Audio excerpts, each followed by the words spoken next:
Նորվեգիայի հյուսիսում գտնվող վիկինգների ճամբար ռազմակայանում բրիտանական ծովային հետևակայինները էքստրեմալ վարժանքներ են անցկացնում Ռուսաստանի հետ հնարավոր զինված հակամարտության պայմաններում ՆԱՏՕ-ի կանոնադրության 5-րդ հոդվածի ակտիվացման դեպքում, այս մասին հայտնում է Պոլիտիկոն։ Արկտիկական լեռների խորձյան մեջ բրիտանական ծովայինները պատրաստվում են պատերազմի Ռուսաստանի հետ, ասված է հաղորդագրության մեջ։ Պարբերականը նշում է, որ 2026 թվականի գարնանը բազայում կտեղակայվի մոտ 1,5 զինվորական, իսկ 2027 թվականին նրանց թիվը կավելանա մինչև 2000։ Մենք այլևս խաղաղության մեջ չենք ապրում, ասել է բրիգադի գեներալ Ջեյմի Նորմանը, մեկնաբանելով զորավարժությունները։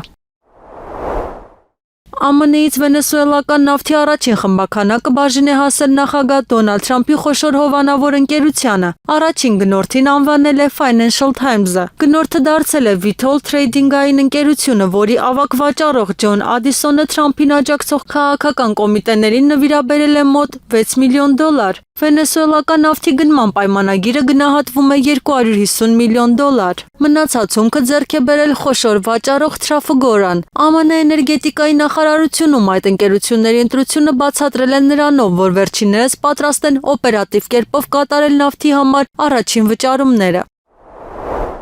Գրենլանդիայում Դանիայի գլխավորած հետախուզական առաքելությունը պետք է որոշի կղզում Eurofighter կործանիչների տեղակայման հնարավորությունը, այս մասին հայտնում է Reuters-ը։ Խոսքն այն մասին է, որ գնահատենք, թե որքանով է անվտանգ Արկտիկան և որքանով մենք կարող ենք ներդրում ունենալ անվտանգության ապահովման գործում ՆԱՏՕ-ի մեր գործընկերների հետ միասին, նշել է Գերմանիայի պաշտպանության նախարարության ներկայացուցիչը։ Դիտարկվում է նաև զորավարժությունների անցկացման հնարավորությունը օգտագործելով P-8 Poseidon ծովային պարեկային ինքնաթիռները, ինչպես նաև ֆրեգատների և այլ ռազմածովային ուժերի տեղակայումը դիտարկման համար։